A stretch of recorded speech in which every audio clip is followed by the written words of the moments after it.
안녕하십니까. 가톨릭 영성심리상담소 소장 홍성남 신부입니다. 오늘은 마르코복음 4장 37절에서 40절까지 말씀을 같이 묵상해 보도록 하겠습니다. 그때 거센 돌풍이로 물결이 배 안으로 들이쳐서 물이 배에 가득 차게 되었다.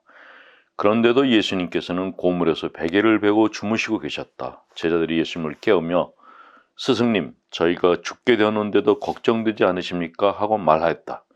그러자 예수께서 깨어나시어 바람을 꾸리시고 호수도로 잠잠해져라, 조용히 하여라 하시니 바람이 멎고 아주 고요해졌다. 예수님께서는 그들에게 왜 겁을 내느냐, 아직도 믿음이 없느냐 하고 말씀하셨다. 신앙을 가지라고 권유하면 많은 분들이 고개를 내줬습니다. 먹고 살기 바쁜데 무슨 신앙이냐고. 그러나 사람은 믿음이 없으면 살 수 없는 존재입니다. 인생길 한 치 앞을 내다보지 못하는 게 사람이기 때문입니다. 아무리 많은 계획을 세워도 하나님께서 허락하지 않으시면 아무것도 할 수 없는 것이 사람입니다. 그래서 신앙인이 아닌 사람들은 점집을 찾거나 하다못해 작은 부적 조각이라도 몸에 지니고 그것이 자기 앞날을 지켜줄 것이란 믿음을 가지고 삽니다. 문제는 그런 것들이 정말 나를 지켜줄 것인가 하는 것입니다. 그래서 우리는 주님과 성모님을 선택합니다. 든든한 후원자로서. 그런데 신앙인이 가지는 고민은 기도에 대한 응답이 내가 원하는 대로 이루어지지 않았을 때 믿음이 흔들린다는 것입니다. 그래서 불안하고 힘들 때 우리는 선택의 기로에 놓입니다. 기도하지 않고 세상 사람들의 방법대로 살 것인가, 아니면 마음이 내키지 않더라도 기도하는 자리에 있을 것인가? 이런 분들에게 마더 데레사 수녀님의 이야기를 해드리고 싶습니다. 인도 캘커타 마더 데레사 수녀님은 당신의 평생은 믿음과 의심 사이에서의 갈등이었다고 고백하셨습니다. 그러나 그녀는 믿음을 선택했고 그 결실은 전 세계로 퍼져나오고 있습니다. 믿음이 없더라도 기도하십시오. 그리고 내가 믿음이 없음을 고백하고 믿음을 달라고 기도하십시오. 복음에서 주님의 말씀이 절대 거짓이 아님을 알게 될 것입니다. 풍랑 때문에 겁에 질린 제자들에게 주님은 야단치듯이 말씀하십니다.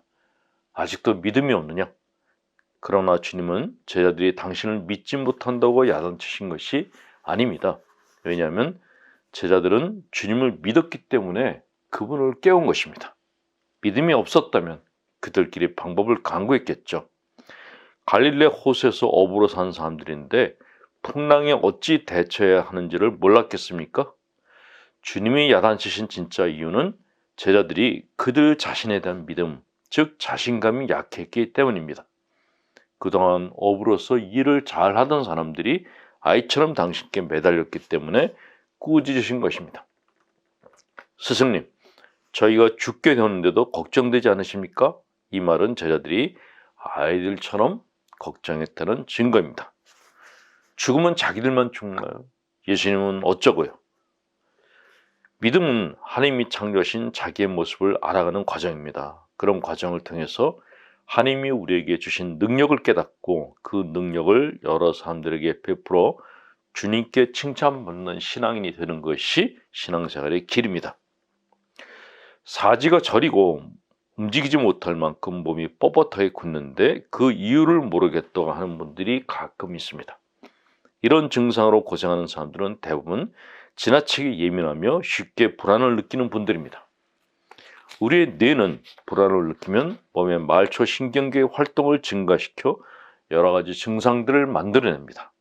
불안이 신체적인 증상으로 나타나는 것이죠. 이런 사람들은 대개 두 가지 유형의 불안을 안고 삽니다. 하나는 어디에서 비롯된 것인지도 모르는 근심 걱정입니다. 이를 부유불안이라고 하는데 이것도 걱정, 저것도 걱정일 때 생기는 그런 불안입니다. 이런 사람들은 걱정도 팔자라는 말을 듣고 삽니다.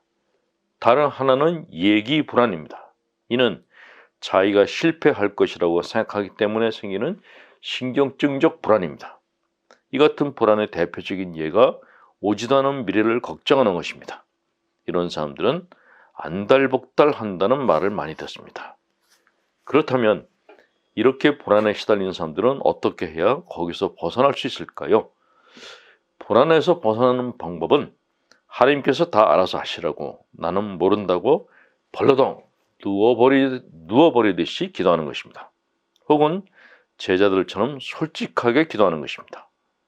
그리고 시간이 날 때마다 움직이면서 몸과 마음의 힘을 키우는 것이 좋습니다.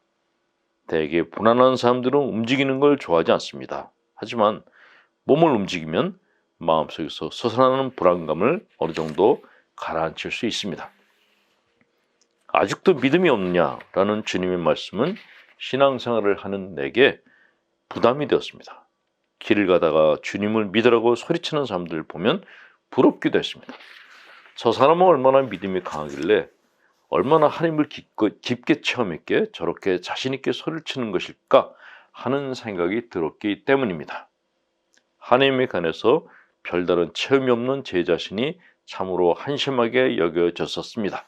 그래서 없는 믿음을 만들어내려고 참으로 여러 가지 방법을 동원했습니다. 그러나 무언가 교육을 받으면 그때뿐 시간이 지나면 감동은 사라지고 어느새 제자리로 돌아왔습니다. 그러다가 제 신앙 방식에 문제가 있다는 것을 알게 됐습니다. 신앙생활은 스스로를 잘 이해하고 하나님이 마음속에 심어놓으신 씨앗을 얼마나 잘 키우는지가 핵심인 것을 나중에 알게 된 것입니다. 즉, 나 자신을 이해하고 사랑하고 알아가면 함께하는 사람들과 생명체에 대한 이해와 연민이 저절로 생긴다는 것입니다. 영성가들은 하나님이 우리 마음속에 계신다고 말합니다. 그러니 마음을 잘 이해하는 것이 하나님에 대한 믿음을 키우는 좋은 방법임을 기억하고 자기 마음을 이해하기 위해서 쉬지 않고 노력하셔야 됩니다. 감목드리겠습니다. 전능하신 하나님, 성부와 성자와 성령께서는 우리 교우들에게 축복을 내리셔 길이 머물게 하소서. 아멘. 홍성남 신부였습니다.